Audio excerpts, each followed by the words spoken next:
नमस्कार, जोहार झारखंड देख रहे हैं आप। मैं हूं शुभम मिश्रा आपके साथ। चलिए करते हैं खबरों की शुरुआत। इन दिनों रांची के बड़ा तालाब की स्थिति बेहद खराब हो गई है। बड़ा तालाब के पानी से उठने वाली दुर्गंध के कारण आसपास रहने वाले लोगों का जीना मुहाल हो गया है। हालत तो ये हो गई है कि तालाब के पास से गुजरने में भी लोगों को 2 दफा सोचना पड़ता है। मामले की गंभीरता को देखते हुए रक्षा राज्य मंत्री और रांची के सांसद संजय सेठ ने आज बड़ा तालाब का निरीक्षण किया है। तालाब के दूषित पानी और दुर्गंध की हालत को देखकर संजय सेठ ने मौके पर उपायुक्त को बुलाया। इस दौरान रक्षा राज्य मंत्री को जानकारी दी गई है कि तालाब को साफ करने के लिए जिस मशीन की जरूरत है वो नगर निगम के पास है ही नहीं, जिसके बाद संजय सेठ ने मौके पर सीसीएल के सीएमडी से फोन पर बातचीत की और उन्हें सीएसआर फंड से सफाई करने वाली नई मशीन उपलब्ध कराने के लिए कहा। अभी हमें जो हम आओगे तो काम चला हुआ जो टूरिज्म रेवेन्यू है जिससे कि हम मेंटेन कर सकते हैं। पूजा करते हैं हम टूरिज्म रेवेन्यू। अधिकारियों को संजय सेठ दिशा निर्देश दे रहे हैं, जिसकी तस्वीरें आपकी टीवी स्क्रीन पर हैं। यही वो तालाब है जिससे बहुत ही ज्यादा दुर्गंध आती है और इसी वजह से संजय सेठ वहां निरीक्षण करने पहुंचे थे। और लोकसभा चुनाव खत्म होने के बाद जेएमएम एक्शन मोड में आ गई है। देवघर में झारखंड मुक्ति मोर्चा जिला कमेटी की बैठक हुई, जिसमें लोकसभा चुनाव में हारी हुई सीटों को लेकर मंथन किया गया। सभी को विधानसभा चुनाव की तैयारी करने के आदेश दिए गए। लोकसभा चुनाव कैसे लड़े और हमने कहां पे बेहतर परिणाम पाया, कहां पर बेहतर परिणाम नहीं पाया, या उसका पीछे कारण क्या रहा, साथ साथ आगामी विधानसभा कैसे लड़ा जाए, उस पर भी लोगों से राय ली जा रही है। और अब बात विधानसभा चुनाव की करते हैं। लोकसभा चुनाव के बाद होने वाला झारखंड विधानसभा चुनाव सभी दलों के लिए अग्नि परीक्षा है, जिसकी तैयारियां अभी से शुरू कर दी गई है। इस रेस में सबसे आगे कांग्रेस और बीजेपी है। लगातार बैठक कर आगे की रणनीति बनाई जा रही है। ये रिपोर्ट देखिए। लोकसभा के बाद विधानसभा चुनाव की अग्नि परीक्षा। विधानसभा के लिए क्या है बीजेपी का प्लान? जेएमएम को मौका या बीजेपी मारेगी चौका? जेएमएम को सत्ता से हटाने के लिए बीजेपी ने बनाई रणनीति।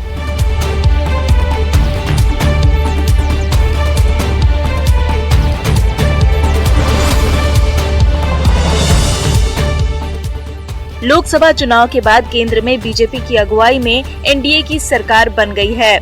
पिछली 2 बार से उलट इस बार बीजेपी को अपने दम पर बहुमत नहीं मिला, लेकिन अब विधानसभा चुनाव की तैयारी तेज हो गई है, क्योंकि लोकसभा के बाद विधानसभा का चुनाव सभी दलों के लिए अग्नि परीक्षा है और इस परीक्षा में सभी को पास होना है। इसके लिए सभी ने बिसात बिछानी शुरू कर दी है।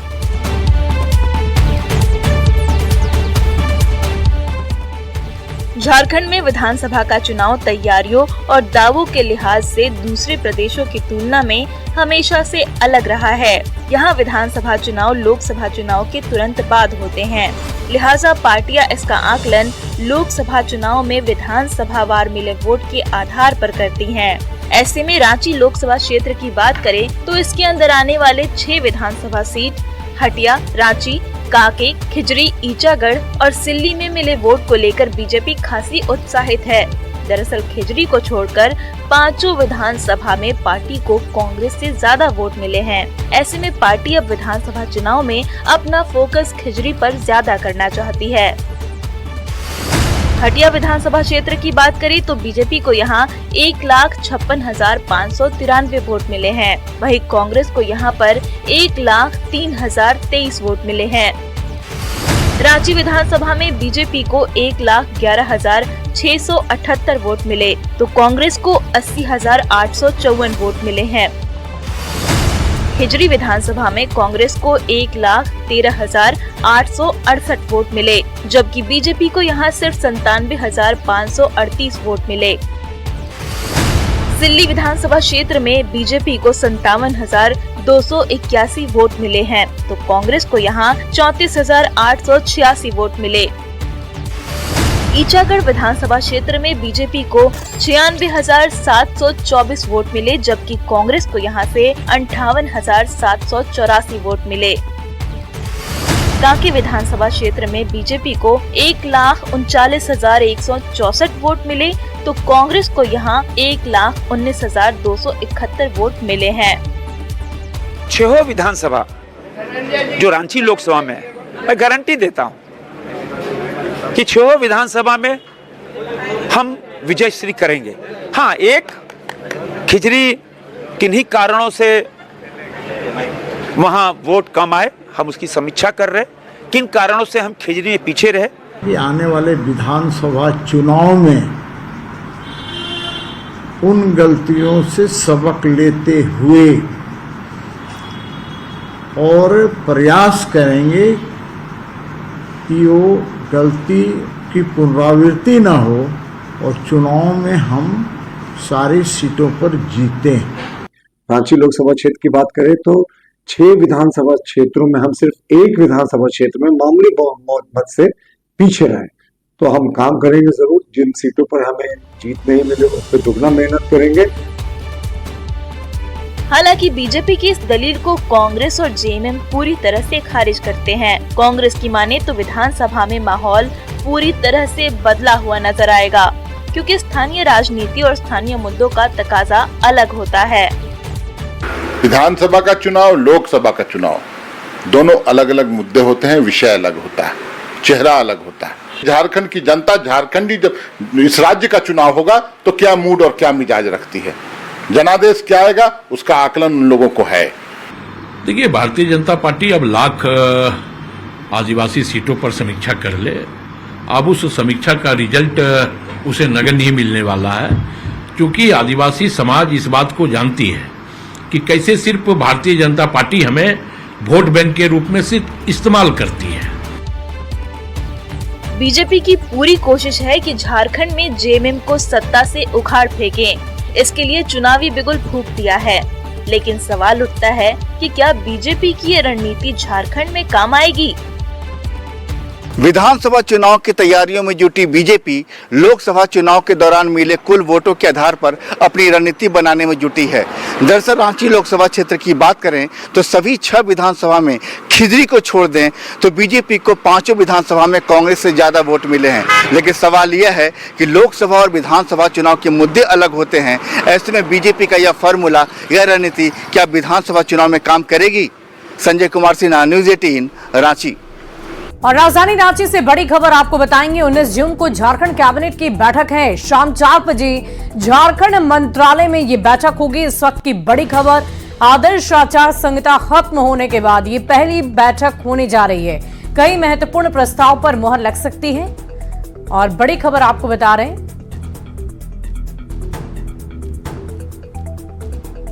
ये बिल्कुल फर्जी लेटर है। ना ही हम किसी को इस तरह का पैसा देने का काम किए हैं और ना ही इस तरह का कहीं लेटर देने का काम किए हैं। लेकिन जो फर्जी चिट्ठी लिखने का काम किया है, कहाँ से उसको लेटर पैड मिला है या कोई डुप्लीकेट लेटर पैड बनाया है, कहाँ से वो स्टैम्प दिया है, जहाँ पर कोई पत्रांक नहीं है, मेरा सिग्नेचर भी सही नहीं है, तो ये सब चीज़ को हम ज़रूर जांच कराएंगे और जांच करा के दूसरे व्यक्ति के ऊपर कार्रवाई कराएंगे, ताकि आगे इस तरह का गलत हरकत कोई नेतृत्वकर्ता के साथ नहीं हो। ये तो हम जांच के लिए ये कराए हैं। जांच होने का बाद अगर दोषी प्रमाण हो जाएगा तो निश्चित रूप से एफआईआर दर्ज करवाएंगे। ये तो हमारे संबंध और संपर्क को खराब करने का प्रयास कर रहा है। हमारे गठबंधन एक बेहतर ढंग से चल रहा है, यहाँ पर दरार पैदा करने का प्रयास कर रहा है। तो आपने समीर मोहंती को सुना। उन्होंने कहा कि कांग्रेस पर बहुत सारे आरोप लगाए गए हैं। मीडिया में उनके नाम से चिट्ठी वायरल हुई थी और इसमें कांग्रेस के जिला अध्यक्ष पर मोटी रकम लेने के बावजूद उनके पक्ष में काम नहीं करने का आरोप लगाया गया था। बढ़ते हैं अगली खबर की ओर। राजधानी रांची से एक बड़ी खबर सामने आ रही है। 19 जून को झारखंड कैबिनेट की बैठक होगी। शाम 4 बजे झारखंड मंत्रालय में ये बैठक होनी है। आदर्श आचार संहिता खत्म होने के बाद ये पहली कैबिनेट बैठक होनी है और कई महत्वपूर्ण प्रस्ताव पर इसमें मुहर लगाई जाएगी। इस वक्त की बड़ी खबर आपको बता रहे हैं। शाम 4 बजे झारखंड मंत्रालय में बैठक होनी है। ये बैठक कई मायनों में बहुत ही महत्वपूर्ण मानी जा रही है, क्योंकि कई प्रस्ताव पर पहली कैबिनेट की बैठक में मुहर लगाई जा सकती है।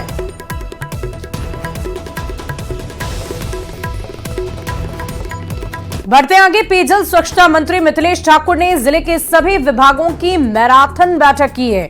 डीसी, एसपी सहित सभी पदाधिकारियों ने अपने अपने विभाग की कार्य योजनाओं के बारे में मंत्री को पूरी जानकारी दी।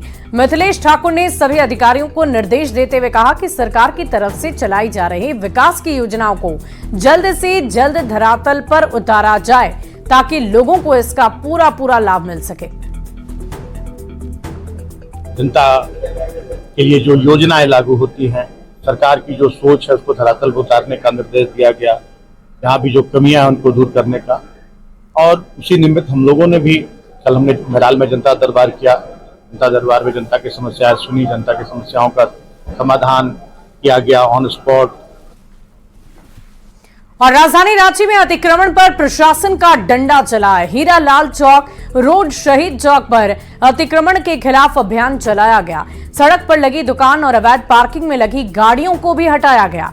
ट्रैफिक डीएसपी प्रमोद केसरी ने कहा कि सड़कों पर लगी दुकान और अवैध पार्किंग से जाम जैसी परिस्थिति बन जाती है, जिससे लोगों को निजात दिलाने के लिए ये कार्रवाई की गई है।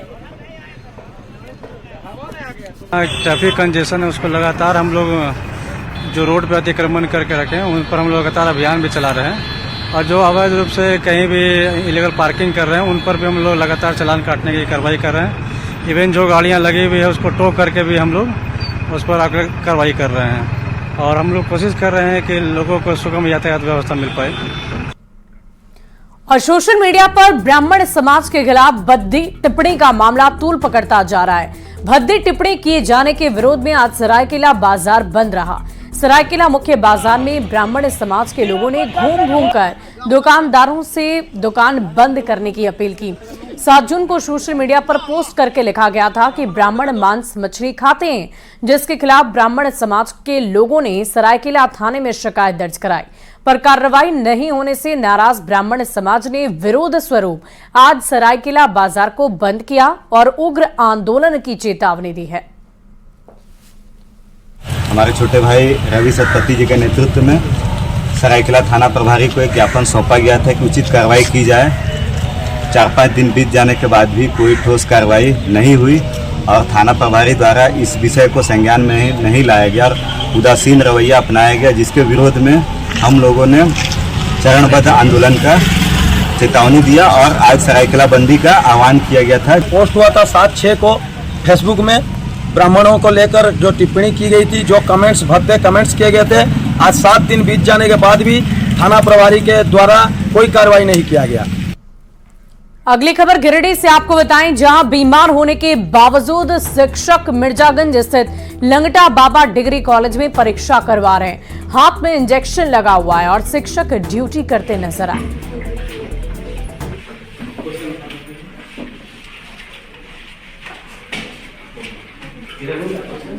आज हम नहीं कर पाएंगे, लेकिन उन्होंने दबाव दिया कि नहीं, एग्जाम ड्यूटी आपको करना ही पड़ेगा, जैसे भी आप बहाना नहीं चलेगा। ये हम प्रिंसिपल साहब से बात किए, प्रिंसिपल साहब को मैसेज भी किए, बोले नहीं चलेगा, आपको आना ही पड़ेगा। हमने ठीक है सर, हम जैसी हालत में हैं हम उसी तरह आ जाते हैं, लेकिन हाँ आइए और ड्यूटी कीजिए। तो फिर हम आ गए इसी हालत में।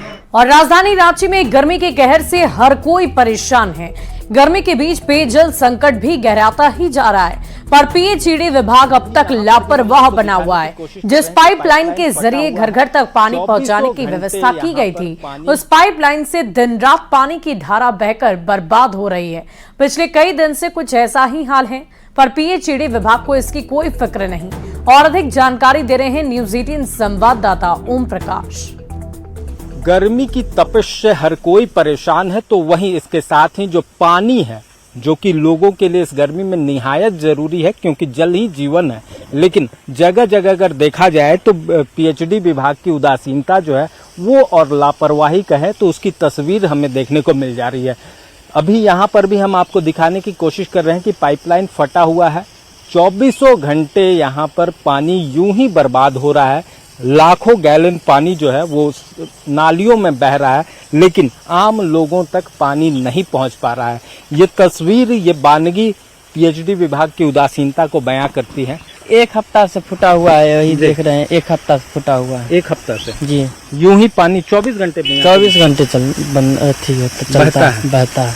कोई इसको ठीक करने नहीं कोई नहीं आया है ठीक करने के लिए। हाँ, ऐसे ही पानी बह जाता है। पानी बह जाता है, 24 घंटा बहता है पानी। इस वजह से वो बता रहे हैं कि यहाँ पर एक सप्ताह से यूं ही पानी बह रहा है, 24 घंटे पानी बह रहा है। करीब लाखों गैलन पानी जो है वो बहता हुआ यूं ही इन खेतों में, जो कि कहा जाए तो इन खेतों में अभी कोई भी उपज नहीं हो रही, इन खेतों में ये पानी जा रहा है और यूं ही बर्बाद हो रहा है। कुछ पानी जो है वो नाली के सहारे बाहर निकला हुआ जा रहा है, लेकिन पीएचडी विभाग को इसकी जरा सी भी सुध नहीं है। पीएचडी विभाग के लोग इस पर उदासीन बने हुए हैं, जिस वजह से ये स्थिति शहर भर में देखने को मिल रही है। कैमरामैन संजीव तिवारी के साथ ओम प्रकाश, न्यूज़ 18।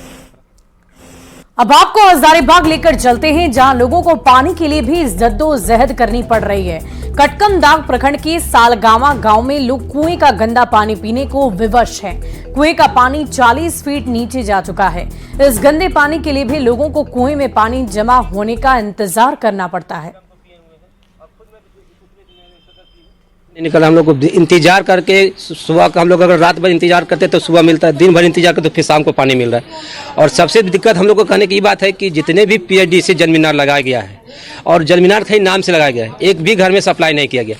जल मीनार लगा के कहीं फाउंडेशन किए हैं, कहीं बैठाए, और लेकिन पानी सप्लाई अभी तक कहीं नहीं दिए हैं। कुछ समस्या, पानी का बहुत तकलीफ है। पानी की ना हम लोग नहा नहीं पाते हैं, पानी एकदम सूख जाता है कुआं तक, खाना खाने भी दिक्कत हो जाता है बनाने में। और धनबाद में बिजली और पानी की समस्या को लेकर लोगों में गजब का आक्रोश देखने को मिल रहा है। गुस्साई महिलाएं अब सड़क पर उतर आई हैं, हाथ में झाड़ू बर्तन के साथ। स्थानीय महिलाएं नगर निगम कार्यालय का घेराव करती नजर आई। 15 दिन से बंद पानी सप्लाई की मांग लगातार जारी है। हम लोग को सिमल्ट में पानी नहीं पहुंचता है। दूसरी बात, बेटा पति उठता है, कहता है मम्मी पानी क्या हुआ रे, पानी नहीं है, तो लेडीज का मरण है, कहाँ से पानी लाएंगे, कैसे पानी लाएंगे। जेंट्स लोग को थोड़ी परवाह है कि पानी है घर में कि नहीं है। पानी नहीं मिल रहा, जिस दिन से पानी नहीं जा रहा है, नहीं होगा तो तोड़फोड़ होगा, तोड़फोड़ होगा, ढेला पत्थर चलेगा। कितने दिन का चेतावनी दे रहे हैं? 2 दिन का चेतावनी। तड़प कर 15 दिन से सप्लाई पानी नहीं मिल रहा है। नगर निगम क्षेत्र में जितना भी चापाकल है शहरी क्षेत्र में, खास करके 25 नंबर वार्ड में सब खराब पड़ा हुआ है।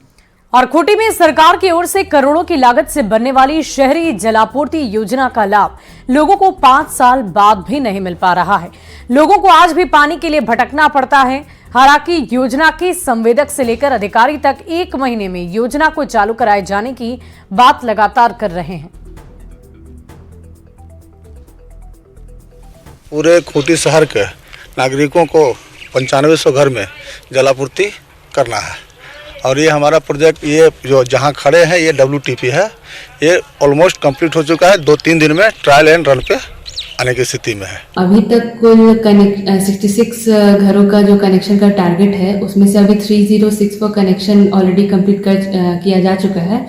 तो बाकी कनेक्शनों को करने के लिए उन्हें डीसी सर से आदेश दिया गया है कि वो पर डे कम से कम 130 का टारगेट लेके चले।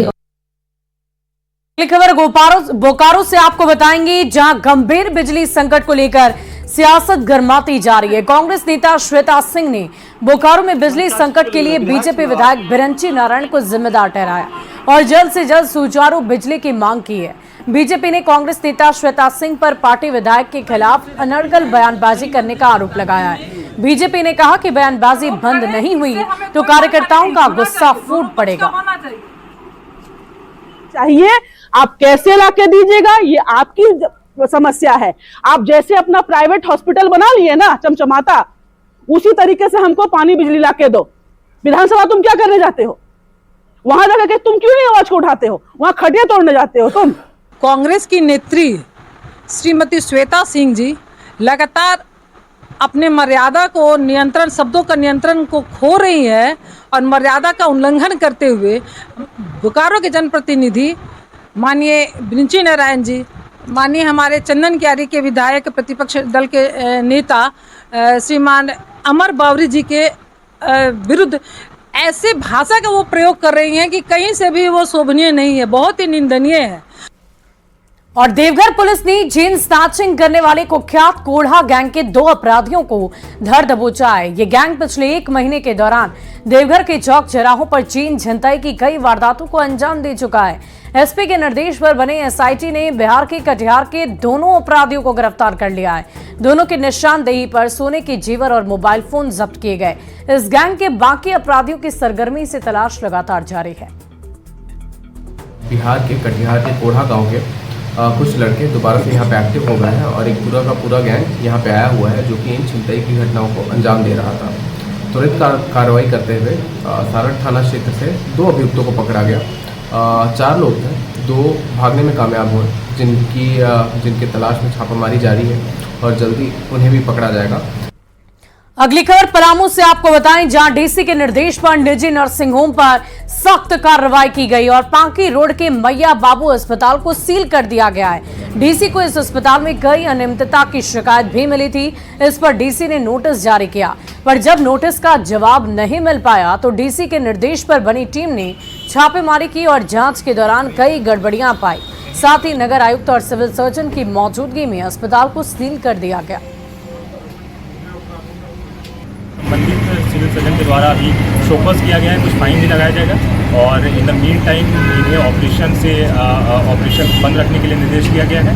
शोकॉज का जवाब आने के बाद कार्रवाई की जाएगी। सर्जन और जो भी हमारी मेडिकल की टीम थी उन लोगों ने भी औचक निरीक्षण किया है और कुछ फ्लॉज पाए गए हैं। वो फ्लॉज क्लिनिकल एस्टेब्लिशमेंट एक्ट के अंतर्गत। और कुवैत अग्निकांड में मारे गए झारखंड के मोहम्मद अली हुसैन का शव दिल्ली से रांची ले जाया गया। शव लेने के लिए परिजन पहले से ही एयरपोर्ट पर मौजूद थे, जिसके बाद अली के परिजनों को शव सुपुर्द कर दिया गया। इस दौरान श्रम विभाग के अधिकारी और कर्मचारी रांची एयरपोर्ट पर मौजूद रहे। इससे पहले रांची डीसी ने एयरपोर्ट पहुंचकर परिजनों को मुख्यमंत्री अंतर्राष्ट्रीय प्रवासी श्रमिक अनुदान योजना के तहत 5 लाख की मुआवजा राशि सौंपी। आपको बता दें कि अली मुंबई के एक प्लेसमेंट एजेंसी के जरिए पिछले महीने 27 मई को ही कुवैत गए थे और अभी अली के कुवैत गए 20 दिन भी नहीं बीते थे कि उसकी अग्निकांड में जान चली गई। और अधिक जानकारी दे रहे हैं राजधानी रांची से न्यूज़ 18 संवाददाता संजय कुमार सिन्हा। अगलगी के दौरान मारे गए रांची के मोहम्मद अली हुसैन का शव रांची एयरपोर्ट पहुंच चुका है और अब शव को सीधे एम्बुलेंस के जरिए अली के घर जो कि रांची के हिंदपीढ़ी में है वहां ले जाया जा रहा है। आप देख सकते हैं यहाँ पर फ्लाइट कुवैत के लिए 27 मई को हुई थी, तकरीबन 17 दिन हुई है ये घटना। जानकारी कब मिली कि ऐसा हुआ? ये जानकारी हम लोगों को जुमेरात के दिन मालूम पड़ी। हाँ, हम लोगों को जानकारी मिली विदेश मंत्रालय के माध्यम से कि हमारे झारखंड के भी 2 मजदूर इसमें डेथ किए हैं। एक रांची के ये अली हसन जी जिनका बॉडी अभी आया है। तो हम लोग विदेश मंत्रालय के संपर्क में रह करके और हमारा जो झारखंड भवन है वहाँ के पदाधिकारियों के संपर्क में रह करके हम लोगों ने इनका शव को पार्थिव शरीर क्या कोई मुआवजा भी दिया गया? हाँ, झारखंड सरकार की ओर से मुख्यमंत्री झारखंड अंतर्राष्ट्रीय प्रवासी श्रमिक अनुदान योजना संचालित होती है। उसके माध्यम उस योजना के तहत हम लोग 5 लाख रुपया इनके परिवार को हम लोगों ने डीसी रांची के माध्यम से आज उपलब्ध कराया। संजय कुमार सिन्हा, न्यूज़ 18 रांची। और फिलहाल इस बुलेटिन में अभी के लिए बस इतना ही, लेकिन न्यूज़ 18 बिहार झारखंड पर खबरों का सिलसिला लगातार जारी है।